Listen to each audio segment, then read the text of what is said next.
Bienvenidos a una nueva clase de culturas digitales. Hoy tenemos una clase que reúne dos temas que nos parecen súper importantes. Uno es la posverdad y otro es una de las tesis más conocidas o más contemporáneas de un filósofo surcoreano que se llama Byung-Chul Han. Vamos a empezar por ese texto. Espero que después de esta clase no tengan ganas de salir a aprender fonada, ni irse de las redes sociales ni de internet, porque aunque no parezca, todavía la esencia del ser humano tiene mucho por hacer ahí. Byung-Chul Han es un filósofo surcoreano que desde muy joven se fue a estudiar a Alemania y se formó en filosofía y teología en dos universidades alemanas. Tiene una tesis doctoral sobre Heidegger, un filósofo alemán. Digo esto porque nos resulta súper importante reconocer que gran parte de su obra está marcada por toda la teoría social alemana que tiene una impronta muy particular. Ya van a ver en las materias específicas, cuando estudien en la Escuela de Frankfurt, van a ver de qué se trata. Entonces, digamos, también es importante siempre que leemos a algún autor saber dónde se formó, cuál es el contexto en el que creció, porque es parte, digamos, de la impronta que le da a su teoría. Es un autor muy prolífero, uno de los divulgadores de la filosofía más importantes del último tiempo. Escribe en alemán y creemos que es súper interesante algunos de los conceptos que él escribe en distintos libros. En parte es muy leído y muy reconocido en todo Occidente, porque escribe libros con una prosa muy accesible, a pesar de que están escritos y traducidos desde el alemán, que es una traducción bastante compleja. Escribe libros con una prosa muy accesible y en cada uno aborda como una tesis o una hipótesis sobre su mirada global sobre lo que está sucediendo en el mundo. Es muy importante también entender que es un autor que está sentando las bases para que la filosofía incorpore lo que sucede en nuestro mundo contemporáneo, pero lo está haciendo como en la temporalidad casi en vivo, por decirlo de alguna manera. Quiero decir, en algunos años seguramente estudiemos cosas de esta época de otra manera, pero es importante también reconocer cómo una serie de pensadores están instalando como en el campo programático de la filosofía los temas que acontecen a Internet, digamos. Él no es el único, hay otros autores que también algunos vamos a leer y otros no, que están trabajando, digamos, los mismos temas. Por eso es muy famoso. De hecho, les vamos a dejar una nota que el año pasado se difundió una nota que él escribió sobre la pandemia. Bueno, tiene ahí como 9 puntos para tener en cuenta de la pandemia. Tiene una mirada súper apocalíptica, pero es interesante y es como el autor de los... Cuando uno va a pensar como una visión un poco más compleja y negativa, no sé si negativa, pero bueno, compleja y crítica del mundo actual, va a leer este autor. Bueno, entonces vamos propiamente al enjambre. El enjambre, lo que trabaja en el enjambre es la idea de cómo las redes sociales atomizan a los individuos. Cómo pasamos de ser el ser humano un colectivo capaz de accionar, de manifestarse, a individuos atomizados, individualmente, valga la redundancia, aislados. Justo, bueno, nada, es como la paradoja del destino que leen estos autores que pensaron esta situación previo a una pandemia, pero bueno. Una de las cosas que se trabaja para pensar, que él trabaja para pensar esto, digo, no tomemos a ver, hay algo que me parece importante, no tomemos literalmente lo que él plantea como, bueno, estamos aislados en nuestras casas, sí, porque en ese momento, por ejemplo, estamos aislados en nuestra casa porque hay una pandemia con un virus contagioso. No lo tomemos literalmente, tomemos también, o sea, pensemos que él lo que está haciendo es sentando las bases para que sea posible estudiar cómo nos vinculamos, digamos. Él utiliza estas ideas y estas definiciones, pero en verdad lo que nos parece importante es que lo que está planteando es cómo es la configuración del espacio en la actualidad. Entonces él plantea, por ejemplo, que hay una modificación en la idea de lo público y lo privado, a partir de que nosotros relatamos nuestra vida en las redes sociales, por ejemplo. Y ahí lo podemos vincular también con cuando vimos el texto escolar y como con esta ruptura entre lo público y lo privado que plantean las tecnologías, en verdad. No es un proceso que solamente se da ahora con las redes sociales, sino que a lo largo de la historia de la humanidad, a partir de diferentes tecnologías, la configuración de lo que es público, de lo que es privado, la idea del espacio, la idea del individuo, la idea de las masas, se fue reconfigurando. Bueno, estas definiciones que él hace a partir de cómo suceden las cosas en Internet, digamos, no son procesos nuevos en el vínculo ser humano-tecnología. Nosotros venimos también, eso es importante también, venimos trabajando como distintos aspectos que tienen que ver con cómo nos vinculamos a partir de la tecnología y con la tecnología. No son nuevos. Él también habla de esta idea de como no me sale la palabra que quiero decir, persuasión, podría ser, de la acción colectiva por la tecnología. No la menciona solamente a partir de las redes sociales, como de la atomización que generan las redes sociales, sino cómo llega la información a partir de los medios. Tiene una mirada muy mediocentrista. Él no adhiere, al menos en la impronta que tiene su obra, no podemos observar toda la contemplación que tiene Scolari, por ejemplo, con el tema de las mediaciones, como él considera que los medios de comunicación son capaces de introducir una idea como en cada ser humano y como de manipular de alguna manera la opinión pública, generando eso, justamente persuadiendo la posibilidad de la acción colectiva. Ese es el punto, digamos, se los voy a spoilear antes de que termine la clase, pero el punto, digamos, de, entre comillas, de esperanza o como el mensaje para no decir, bueno, listo, leo a este autor y me retiro del mundo, es que a pesar de tener una mirada súper negativa de lo que nos sucede como sociedad en este escenario, él cree que la información y la educación es como el camino a algo diferente.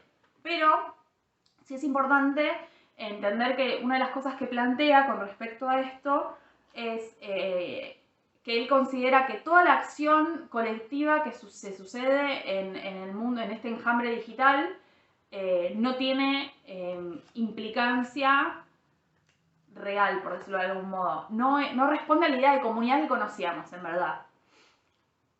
Sería eso, no responde a la idea de comunidad que conocíamos. Y de alguna manera, en realidad, también lo que está sucediendo en esta época es que vivimos en un momento en donde como la idea de pacto social o la idea del pacto social de la modernidad, obviamente está quebrado, está transformado.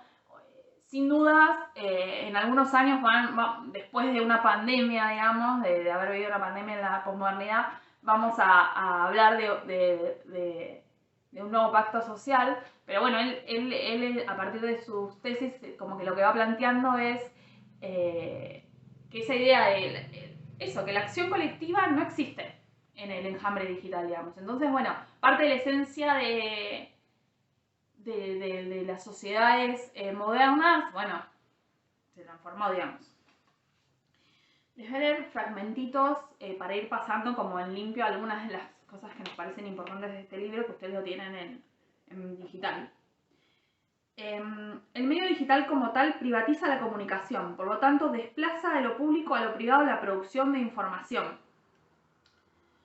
Y en esto, igualmente, digamos, nosotros, si lo pusiéramos en tensión con la idea de hipermediaciones que responde a las teorías más de las escuelas de estudios culturales, digamos, podríamos discutir y pensar, bueno, no, a ver, igualmente el ser humano nunca está solo recibiendo un mensaje, nunca en ningún escenario el ser humano está solo y no tiene consigo la mochila de su trayectoria, subjetividades que lo atraviesan. Sin embargo, bueno, retomando esta idea de que nosotros también leemos las teorías que responden a los estudios culturales, el ser humano nunca está solo recibiendo un mensaje, sino que tiene consigo la mochila, digamos, de toda su trayectoria cultural, un montón de subjetividades que lo atraviesan. Sin embargo, sí estamos en un contexto en el que recibimos estímulos de información todo el tiempo, constantemente. Entonces, las herramientas por las cuales distinguimos y podemos accionar sobre eso se vuelven más complejas porque realmente algo de lo que él habla, no me acuerdo en qué libro, pero él lo habla en una de sus... Hay un libro que es sobre el tiempo, bueno, después se los voy a buscar.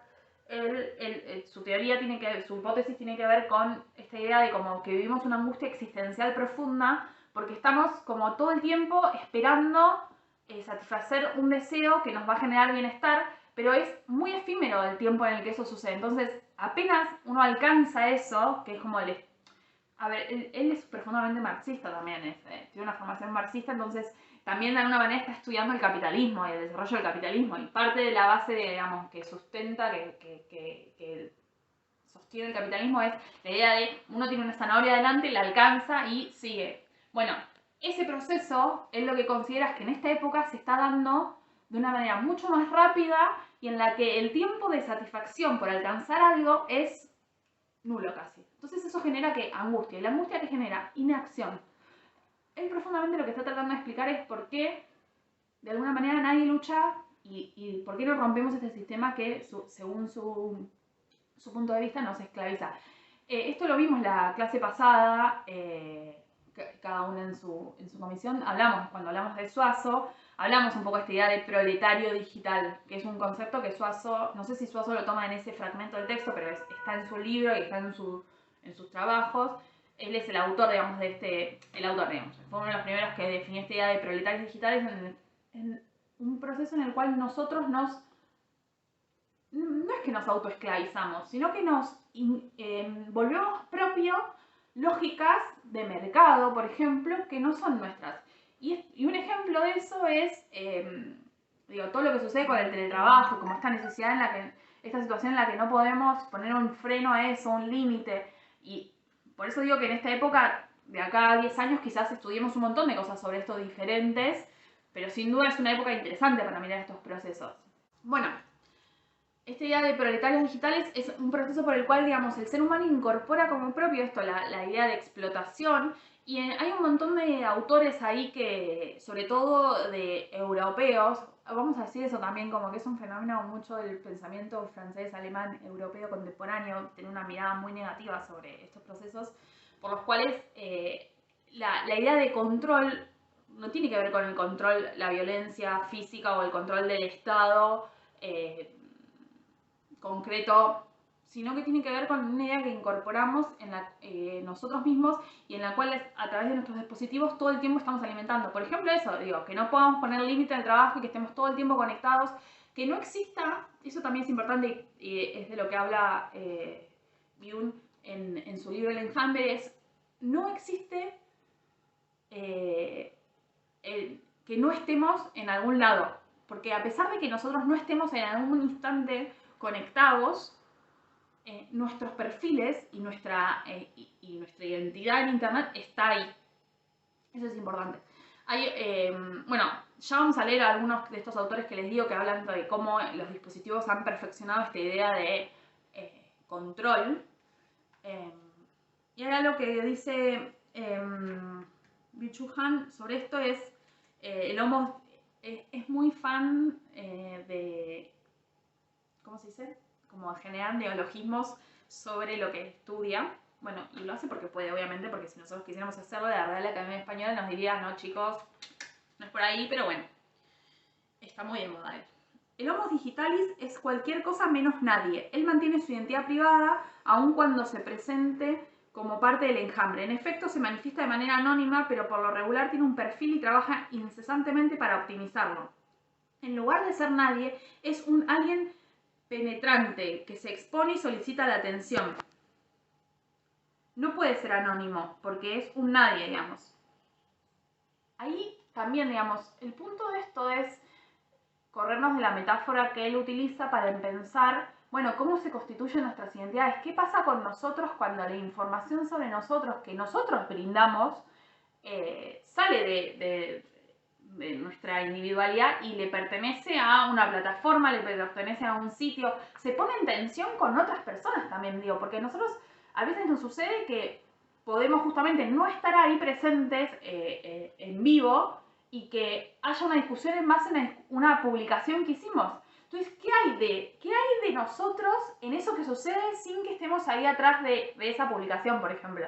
Yo pienso mucho en esto cuando vemos en Twitter que, digamos, realmente si vos no estás en el momento en el que explotó un tema, cuando entras 12 horas más tarde, no entendés nada de lo que sucede. Entonces es súper interesante pensar qué de nuestra identidad está ahí. Si nosotros no estamos, digamos,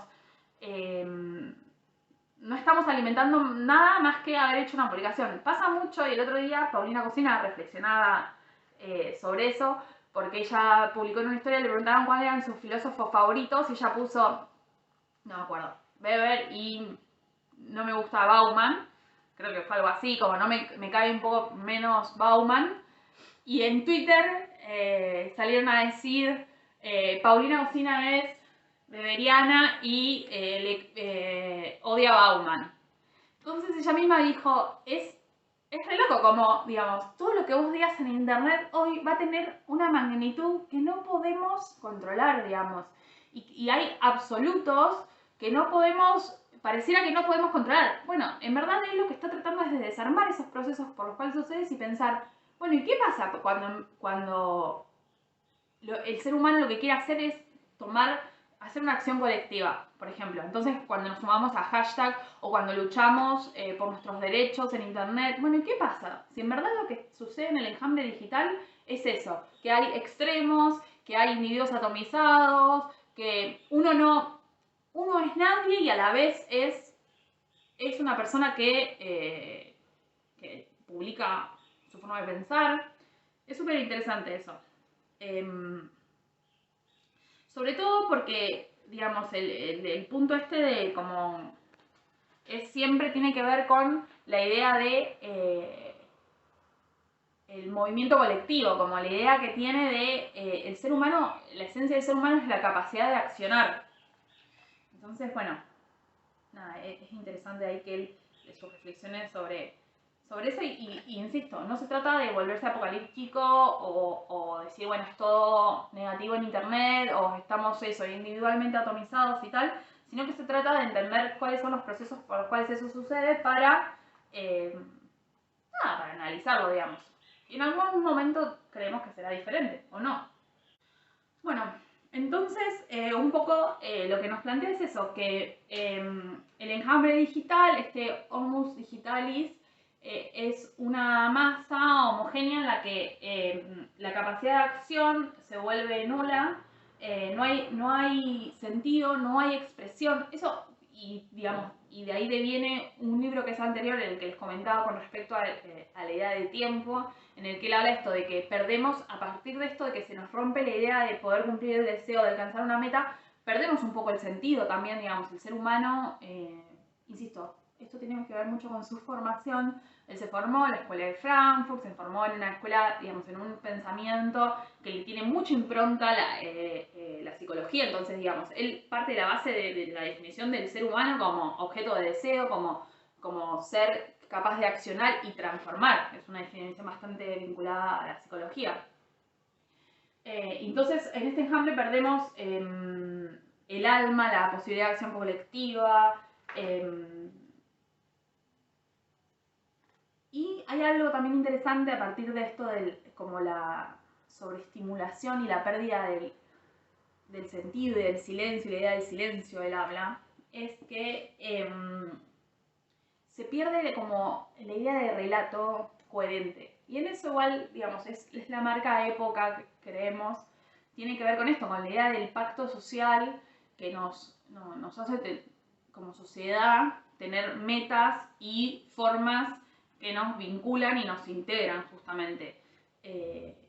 No es el único autor que habla de esto. Bueno, el pacto social de la modernidad, de progreso, la idea de progreso y tal. Y ya vimos que no, porque supuestamente estas tecnologías que venían a liberarnos también del mismo modo generan mucha desigualdad, diría Suazo. Entonces, hay algo ahí que es como la necesidad de buscar de vuelta una reconfiguración que genere calma, digamos. De nuevo, hay muchos autores que están reflexionando sobre esto en este momento, como de qué es lo que está pasando en esta época con respecto a qué es lo que nos vincula como sociedad, qué es lo que nos une. Y seguramente ya el relato de la modernidad no lo es, porque ya sabemos que por más que seamos buenas personas, estudiemos, nos formemos, trabajemos, quizás no nos toca en la vida nunca tener nuestros derechos satisfechos. Igual, de nuevo, acá es importante resaltar que él cree que el camino de la educación y la formación es un camino que le otorga algo de libertad y posibilidad de acción al ser humano. También en eso es súper eurocentrista, porque es un pensamiento muy, muy europeo ese, pero bueno. Acá también hay una parte que no sé si está incluida en el fragmento que ustedes tienen, pero que está buena, que habla como de vigilancia y control son una parte inherente a la comunicación digital. Lo peculiar del panóptico digital consiste en que comienza a desaparecer la diferencia entre el Big Brother y los habitantes. Aquí cada uno observa y vigila al otro. No solo nos vigila el servicio secreto del Estado, empresas como Facebook o Google trabajan ellas mismas como servicios secretos. Iluminan nuestras vidas para sacar capital de las observaciones obtenidas mediante el fijoneo. Las empresas espían a sus empleados. Los bancos examinan con lupa los potenciales clientes. Bueno, acá es un poco también lo que plantea Suazo y que ya vamos a ver también con Sadin. Y es de nuevo, no nos vamos a volver tecnofóbicos, pero sí es importante saber cómo funciona y cómo nosotros vamos incorporando y haciendo propias esas lógicas. Y esto también se vincula un poco con esta idea, nos podemos ir directo al texto de posverdad, se vincula un poco con este mal de época que tenemos no sé si mal de época, en realidad ahí fue mi opinión, pero con esta forma de época que tenemos como de atacar a cualquier persona porque piensa diferente. Y una forma que sucede sí, en las redes sociales que tiene que ver con esto de mirar qué está haciendo, miramos qué está haciendo el influencer, miramos qué está haciendo el famoso, miramos qué está haciendo nuestra familia, miramos qué está haciendo nuestros amigos. Pareciera que tenemos como la potestad, que estas lógicas nos imparten la potestad de opinar y decir lo que pensamos sobre todo. Bueno, el texto que tenemos para completar esta clase es el de posverdad, que es un libro, este es un libro que sacó El Gato y la Caja, que es un grupo de científicos de la UBA que se ocupan de hacer divulgación científica. Síganos en sus redes sociales, es súper interesante lo que hacen. Este libro se llama La Era de la Posverdad, pero tienen uno re interesante sobre cannabis, por ejemplo, en donde estudian como científicamente un montón de cosas vinculadas al cannabis en Argentina. Un poco lo que nos interesa es, en esta clase es plantear como el escenario en el cual después suceden un montón de procesos que vamos a estudiar más en la unidad de subjetividades, que son cosas que nos atraviesan constantemente, entonces nos interesa que ustedes se quedan como con esta idea de que lo que estamos haciendo es describiendo un escenario y formas de actuar que después van a tener distintas manifestaciones, por ejemplo, no sé, la cultura de la cancelación, cómo funcionan los vínculos amorosos, cómo funciona la idea de comunidad en internet, bueno, después van a tener como implicancias más concretas, pero está bueno pensar como el escenario. Así como, por eso venimos trabajando con la idea de tecnología, la idea de poder y la idea esta de, bueno, cómo es el escenario digital para algunos autores. La posverdad de nuevo, es como la filosofía y el pensamiento social nombrando a un proceso que se da. Y una vez que se nombra también se le da entidad y existe y se da la posibilidad de estudiar sobre eso. Acá en el texto ustedes van a encontrar como muchos ejemplos que ellos toman para definir por qué estamos en la era de la posverdad. Lo que nos interesa es eso justamente, pensar por qué es importante conceptualizar estos procesos, que son inherentes a la condición humana, evidentemente. Hay un fragmento que está señalado en el PDF, así que lo pueden tener ustedes ahí también mientras escuchan este video, que dice, la posverdad es distinta al error o a la mentira.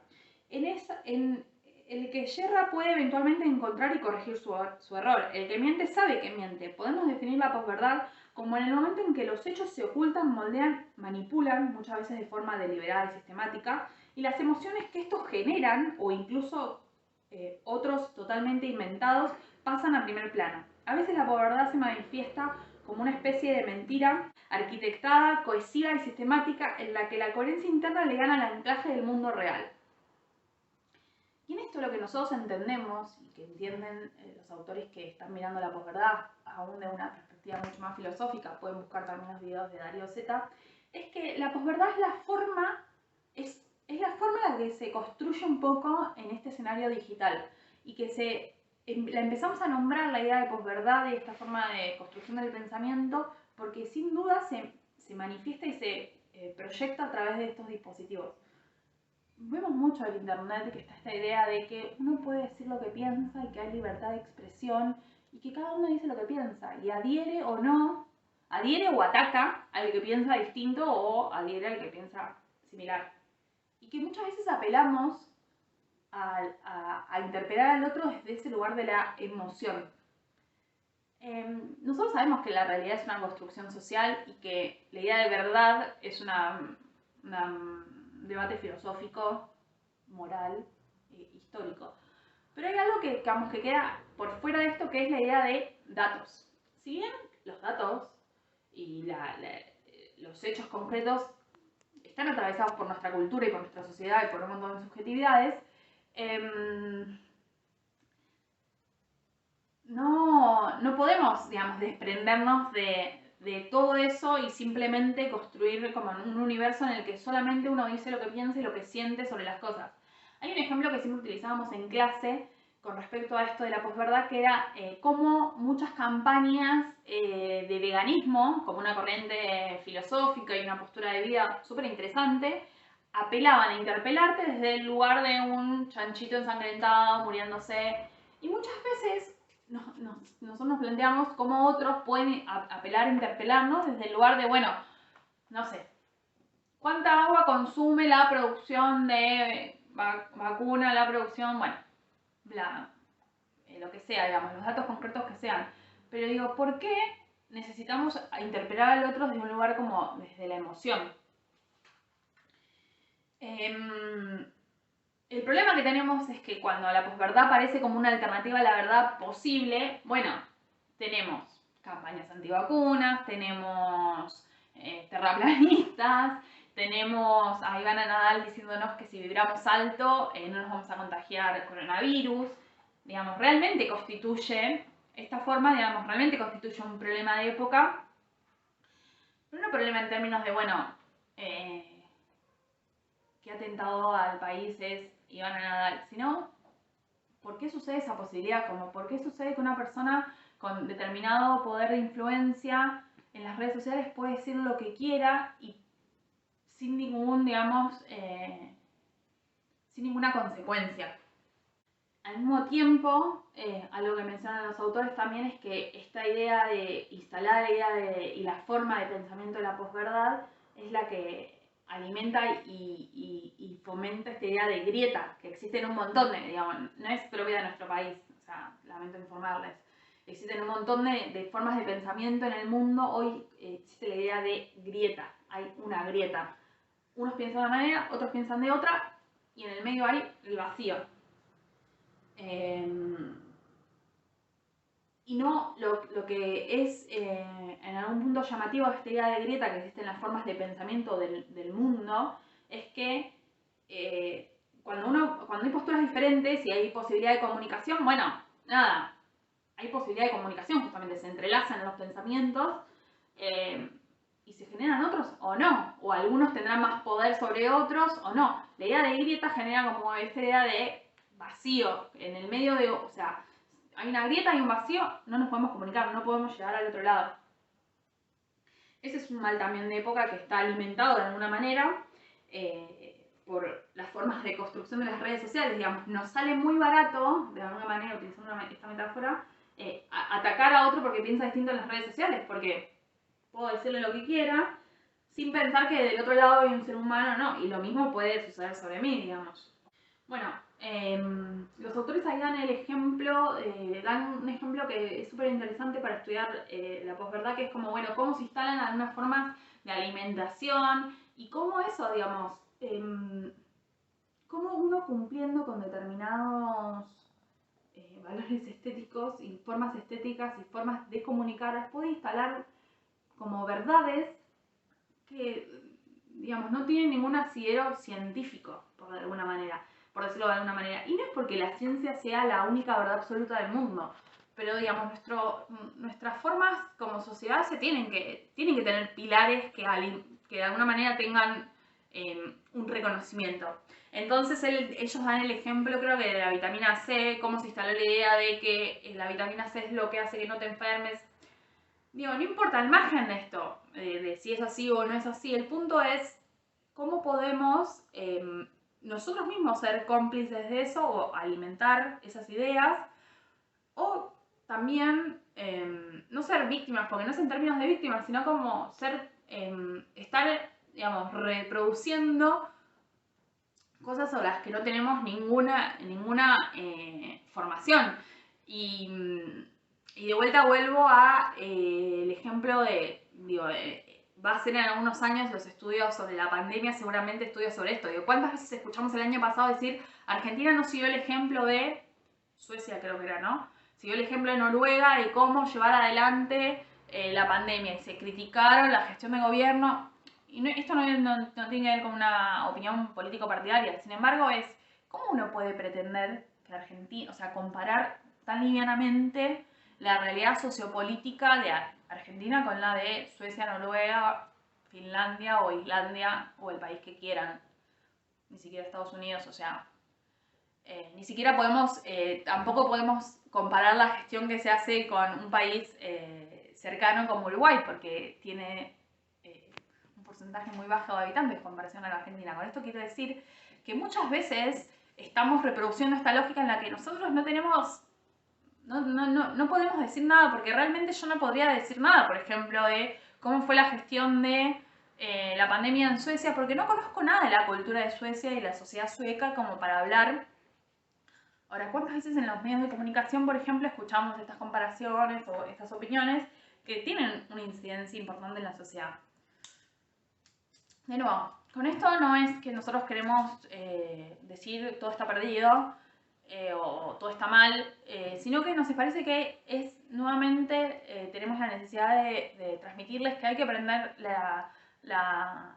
hay que prender la lamparita de atención y de una mirada crítica sobre los medios y los dispositivos que nos atraviesan, y que ese es el único camino que tenemos para analizar y entender lo que nos sucede, y que por más que después de esta clase ustedes piensen todo sea una confusión y piensen, no, bueno, no, todo está mal, en verdad nos vamos a dar cuenta cómo cotidianamente uno puede, aunque sea, no reproducir cosas con las que no está de acuerdo.